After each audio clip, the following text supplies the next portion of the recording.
Look at this mechanical lock. Every time you introduce a new key, the internal pins must physically rearrange to accommodate it. Computing hardware works on a similar principle. Different operating systems and processor architectures speak entirely different native languages at the electrical level. If every machine requires a specific native set of instructions, we face an engineering paradox with Java: how a single block of raw source code seamlessly interfaces with disparate hardware profiles like Windows servers and ARM-based Android devices without a single modification. Java achieves this platform independence through a strict two-stage architectural pipeline.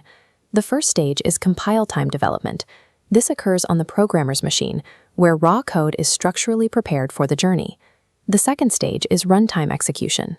This occurs on the end user's device, where an entirely different set of tools translates that prepared code to match the exact physical hardware it landed on.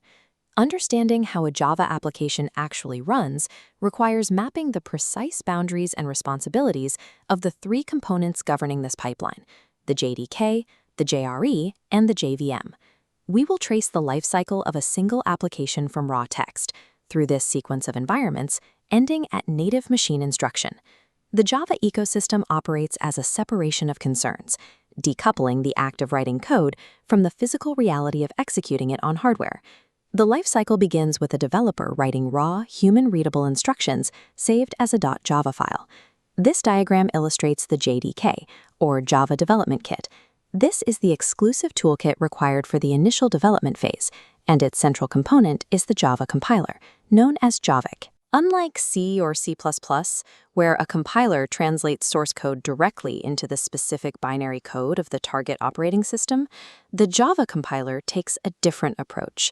As the source text passes through the Javic node, it emerges as a dense, structured grid of hexadecimal instructions, saved as a .class file. This specific output is simply called bytecode. Bytecode acts as a critical abstraction layer. The instructions are mathematically optimized for efficiency, yet they remain hardware agnostic, containing no specific instructions for a Windows CPU or an Apple Silicon chip. Because it lacks those platform-specific instructions, no physical CPU can read or execute bytecode directly. The JDK's responsibility strictly ends at generation. It creates a universal artifact that must be handed off to a specialized environment for actual execution. The narrative now moves from the developer's machine to the device of the end user who will run the application. The bytecode block exits the JDK and enters a new, larger container, the JRE, or Java Runtime Environment. This is what end users install. The JRE container structurally subdivides into two connected modules: the Java core libraries and the Java Virtual Machine, or JVM. The core libraries contain standard pre-written code dependencies that the application expects to find, such as network protocols or file input-output systems. The JVM sits alongside those libraries as the active engine waiting to receive the bytecode. The JRE provides the passive software dependencies and houses the active engine, while the JVM inside it performs the actual computational work. This massive factory flowchart represents the internal architecture of the JVM, a complex, multi-subsystem virtual processor. The process begins in the class loader, which receives the incoming bytecode block and dynamically maps it into multiple smaller data segments.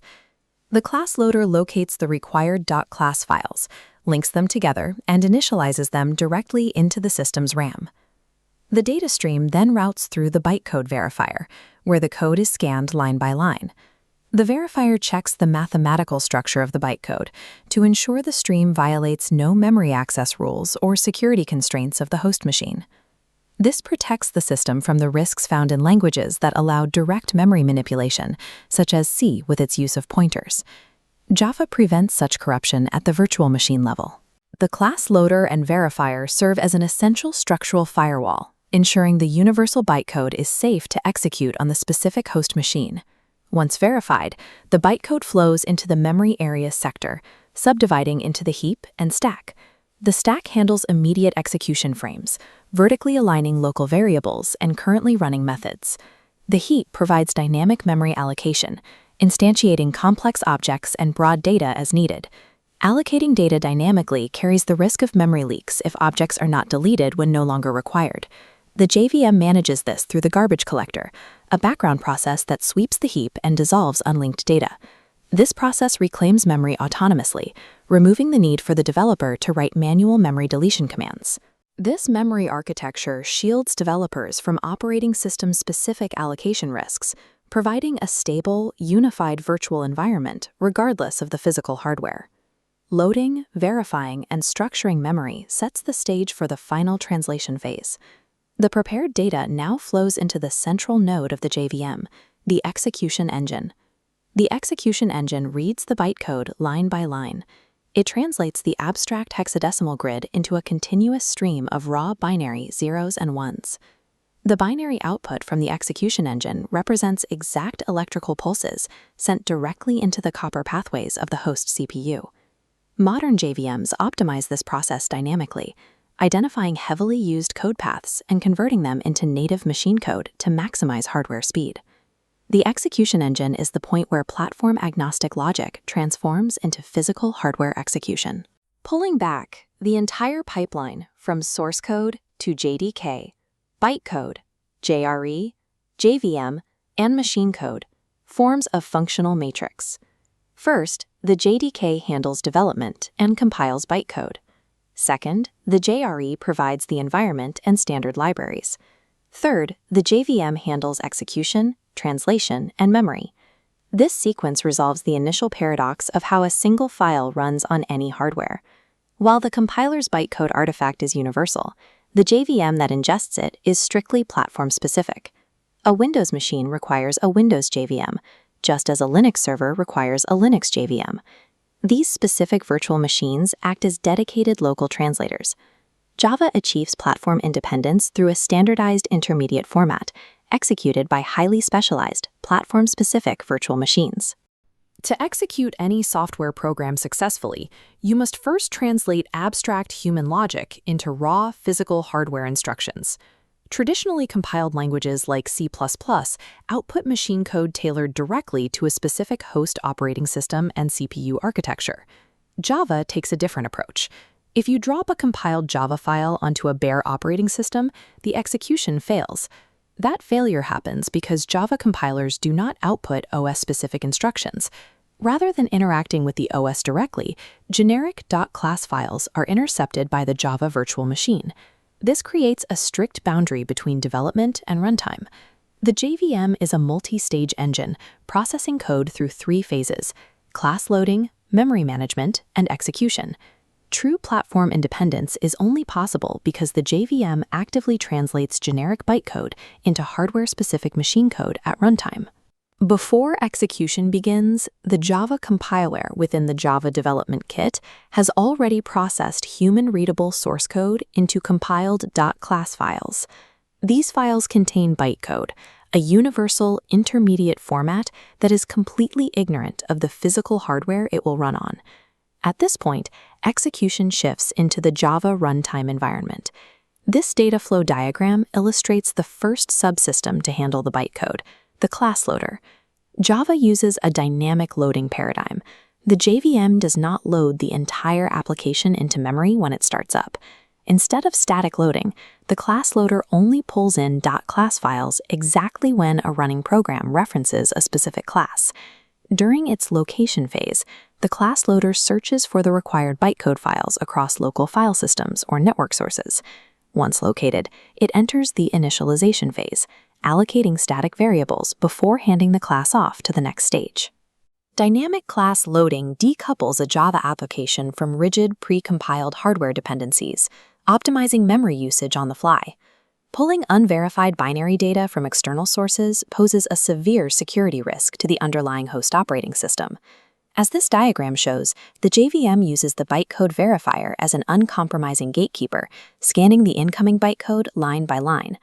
The verifier begins with a structural check, inspecting the file to ensure it adheres to the strict architectural formatting rules of a valid .class file. Next is the semantic check, where it confirms that variable types match and that access modifiers protecting private data are not bypassed. It then performs a memory check, ensuring the code contains no illegal pointer arithmetic that could access restricted OS memory. If a single one of these checks fails, the JVM throws an exception and halts the process entirely. The bytecode verifier guarantees that platform-agnostic code is structurally harmless before a single byte executes, creating a secure sandbox. Once the bytecode is verified as safe, the JVM maps the program's data into its own highly structured memory space. This pipeline diagram shows how verified bytecode expands into the runtime data areas, which are divided into 3 distinct subregions: the method area, the heap, and the JVM stack.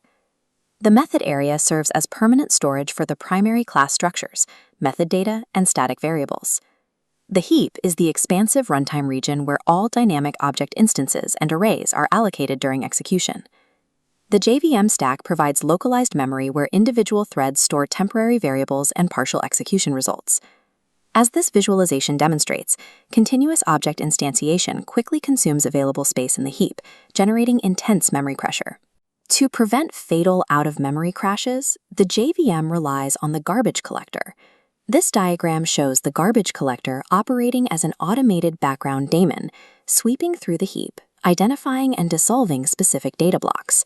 It systematically tracks object references, destroying any objects that are no longer reachable by the active program.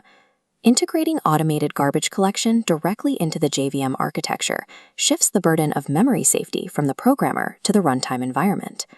Despite the code being loaded, verified, and mapped into memory, we have not yet executed a single physical CPU instruction. This flow diagram maps out the final stage of the pipeline, the execution engine. The execution engine's baseline component is the interpreter, which reads the bytecode stream and executes instructions line by line. Translating the same lines of code repeatedly via interpretation incurs severe performance penalties. To solve this, the JVM uses the just-in-time, or JIT, compiler as a built-in performance optimizer. The JIT compiler monitors execution to identify hotspots, specific blocks of bytecode that run frequently. It compiles these hotspots ahead of time, directly into native machine code, bypassing the slower interpreter for those sections. The execution engine then delivers these optimized, hardware-specific instructions directly to the host CPU. This final translation layer takes universal intent mapped in memory and turns it into localized physical hardware action. This diagram reveals the architectural lifecycle. The JDK provides development tools to compile human logic into intermediate bytecode.